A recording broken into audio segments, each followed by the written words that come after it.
Assalamualaikum warahmatullahi wabarakatuh. Waalaikumsalam warahmatullahi wabarakatuh. Alhamdulillahirabbil alamin. Assalatu wassalamu ala asrafil anbiya'i wal mursalin wa ala alihi washabihi ajmain amma ba'd. Puji syukur kehadirat Allah Subhanahu wa taala yang mana kita semua dan pemirsa yang ada di rumah selalu diberikan kesehatan baik rohani dan jasmaninya. Selanjutnya salawat beri salam tak lupa kita junjungkan kepada Nabi besar kita Nabi Muhammad sallallahu alaihi wasallam. Baiklah, kembali lagi ke podcast Gumai Talang bersama saya Mei Sisis Clarita selaku moderator, dan telah hadir bersama kita di sebelah saya ada Ustadz Karjan SPDI selaku narasumber dan Ketua MUI Kecamatan Gumai Talang. Assalamualaikum Ustadz. Waalaikumsalam warahmatullahi wabarakatuh, Ustazah. Gimana kabarnya hari ini Ustadz? Alhamdulillah dalam kondisi sehat walafiat. Alhamdulillah. Baik, di sini kita akan membahas tentang materi pernikahan yang dilarang. Jadi dalam pernikahan itu ada juga yang termasuk dilarangnya. Itu apa aja Ustadz? Ya, baik. Dilarang. Assalamualaikum warahmatullahi wabarakatuh. Waalaikumsalam warahmatullahi wabarakatuh. Alhamdulillah wa syukrulillah wa la hawla wa la quwata illa billah amma ba'd. Para pemirsa dimanapun Anda berada, ada pernikahan yang dilarang oleh agama Islam. Yang pertama adalah pernikahan jahiliyah.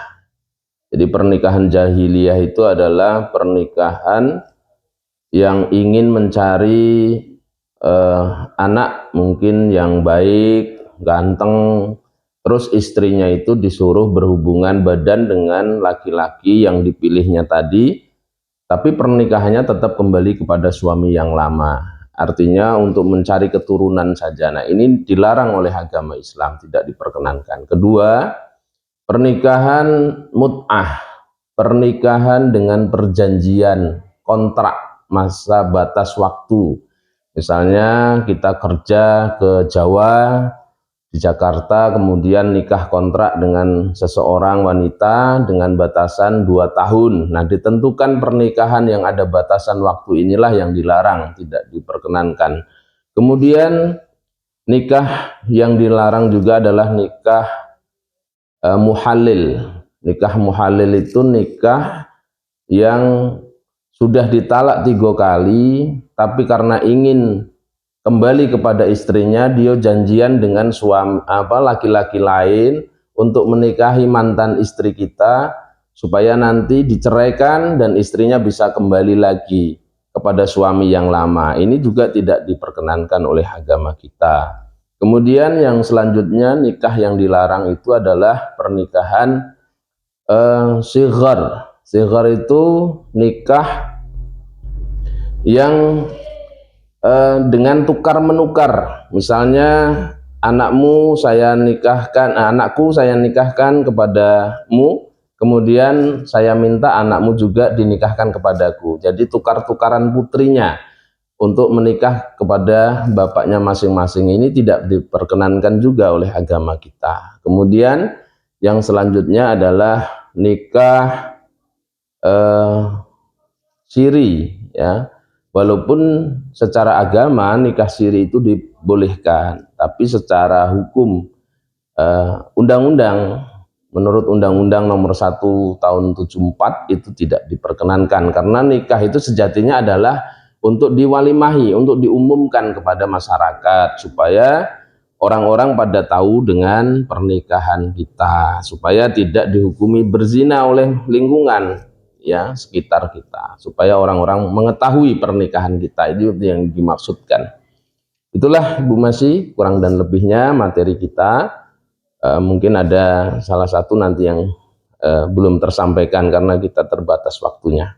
Oke, baik Ustadz. Ini menarik sekali materinya Ustadznya. Ya. Ini saya mau bertanya, boleh Ustadz? Ya boleh, silahkan Ustazah. Bagaimana hukum menikah dengan misalnya saudara sepersusuan Ustadz? Itu kan misalnya itu kan ada yang dari kecil udah satu persusuan maksudnya. Terus dia gedenya menikah, apa itu hukumnya Ustadz?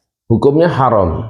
Tidak diperkenankan menikah dengan sepersusuan dengan kita. Misalnya anak itu disusui oleh ibu kita, kemudian kita seorang perempuan terus pengen menikah dengan saudara sepersusuan dengan kita, itu tidak boleh.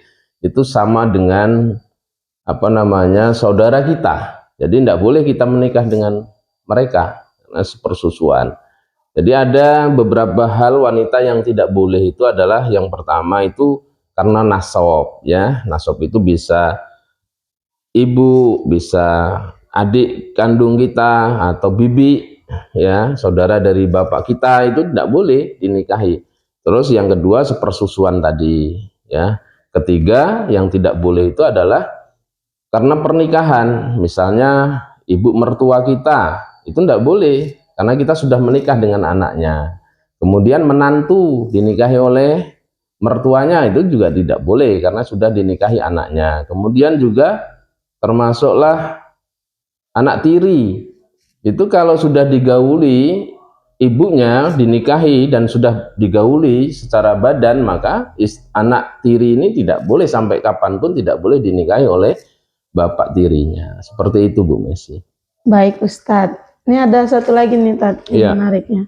Misalnya Ustadz, seseorang itu baru saja bercerai gitu ya, perempuannya Ustadz ya. Dia sedang masa iddah Ustadz. Itu tiba-tiba ada lelaki lain yang persuntingnya, itu gimana Ustadz? Boleh nggak kalau dalam masa iddah itu Ustadz? Iya.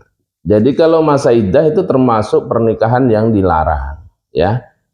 Jadi kalau wanita misalnya ditinggalkan suaminya atau bercerai, masa iddahnya masih dalam kondisi masa iddah, kemudian dipinang oleh orang lain, ini tidak boleh, ya, karena dia masih iddah, bisa kembali ke suami yang terdahulu atau dinikahi, apalagi tidak boleh. Dalam masa iddah itu tidak diperkenankan untuk dinikahi orang lain, karena masa iddah itu adalah masa tunggu apakah ada bibit yang ditanamkan oleh sang suami yang lama atau tidak. Kalau sudah selesai iddahnya, ya boleh-boleh saja menikah dengan orang lain. Kalau memang sudah mufakat, tidak akan berkumpul kembali. Seperti itu Bu Messi.